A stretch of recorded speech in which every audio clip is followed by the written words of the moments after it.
Hey guys, it's me. I know it's been a long time. Just wanted to hop on real quick and explain a little bit of where I am and why I'm here.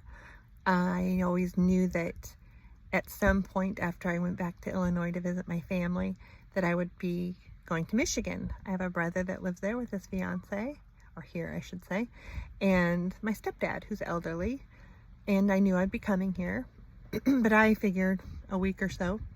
But as I was leaving, I can't even remember the exact place that I was, but I remember the Lord telling me, I need you there longer. So, okay. And as I told my brother this, he wondered about that and wondered why I'd have to be here. I'm like, I don't know. He doesn't tell me such things. So I got here, made a little place for me in his basement. It's a walkout basement. It's not like a dungeon or anything. But his health isn't the best. He's got congestive heart failure, my stepdad.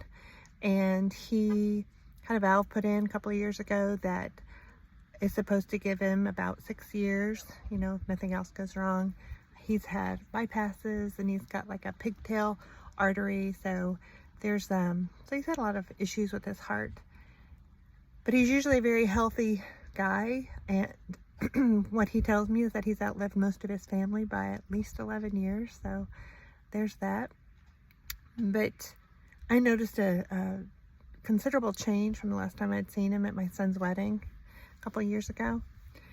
But he's 86, and so when I got here and was told, you're going to be here for a little while, I got a job and started working at a really nice restaurant on one of the world famous golf courses out here. It's the South Golf Course, so it's not as fancy of a restaurant as the North Golf Course, but it's called Arcadia Bluffs, and it's beautiful. They're beautiful, especially the North one. There's hills, and you can see Lake Michigan. And Thursday, Friday, and Saturday night, they have a bagpipe player that plays as you're sitting on the back lawn looking at Lake Michigan. And yeah, so it's beautiful. But anyway, I got a job and hostessing. Absolutely loved it. I have so much fun there. The kids are great. They're hard workers. And yeah, I've met some really lovely people there, including, not just the staff, but, the patrons that come in there, the guests that come in there. It's just been a fun job. But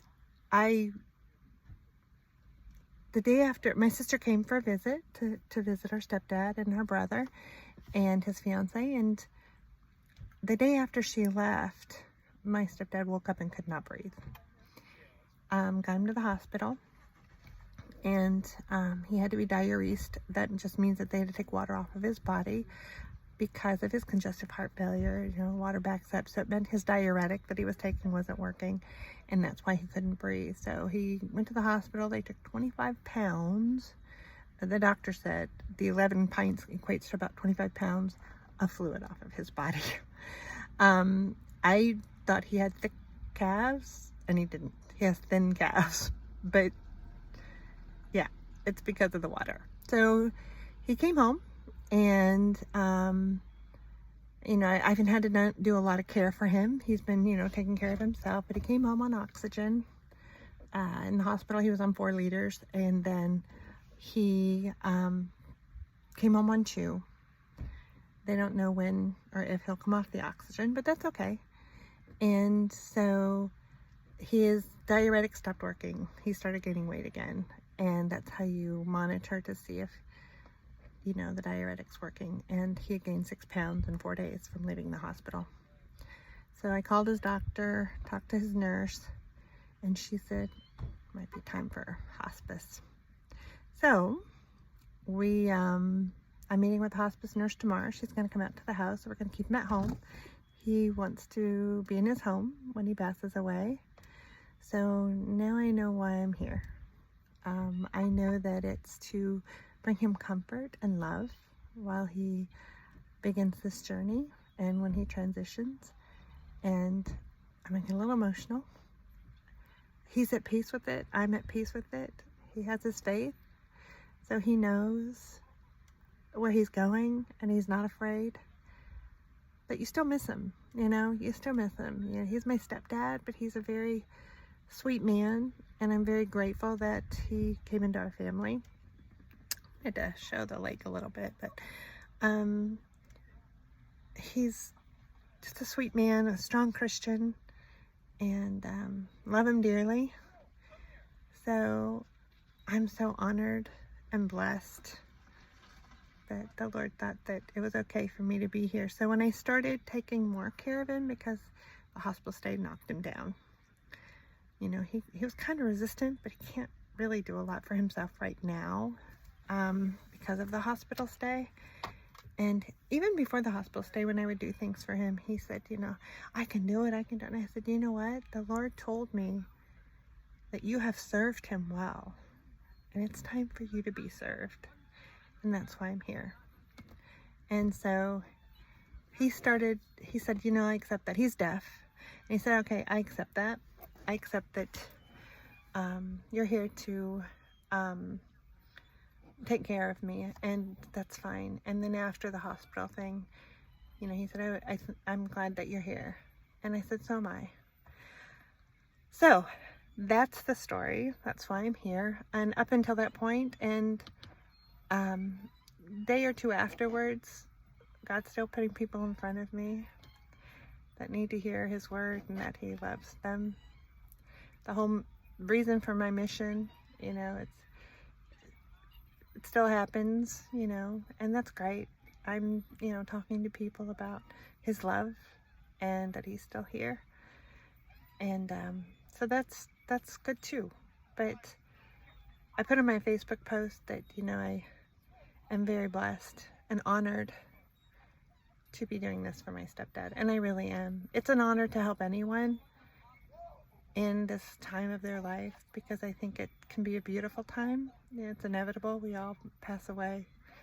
And so yeah, I'm so glad my sister got to spend time with him before he leaves.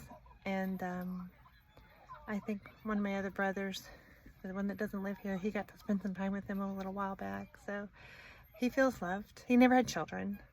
So his niece came and visited him for a week, and she's going to come back and see him again. I don't think that it's imminent, but we just never know. But yeah, so it's all good. It's like I said, I'm excited to be here. The mission is clear, and I do know that I'm supposed to be heading to the East Coast the end of September. So I am not clairvoyant or, you know, pretend to have any extra knowledge of when people pass away or when they don't. But and you know, if he's still here, maybe that plan will change, and that's fine. But that's supposed to be the plan, is I'm supposed to be on the East Coast by the end of September. So we'll wait and see. You know, I know that I am supposed to travel again, and I will, but it's just a matter of, you know, how things unfold here. So I'm going to cut this short because I want to go and enjoy this beautiful, beautiful lake.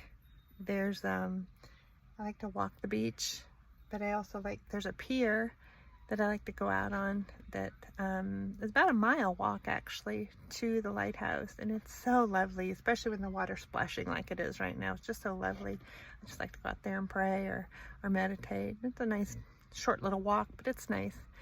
It might be just half a mile. I don't know. It's not that long. It's not long either way. But anyway, so I'm going to go and enjoy this evening and probably stay out till the sun sets because it's gorgeous. And I will talk to you soon. I love you all. Have a blessed evening.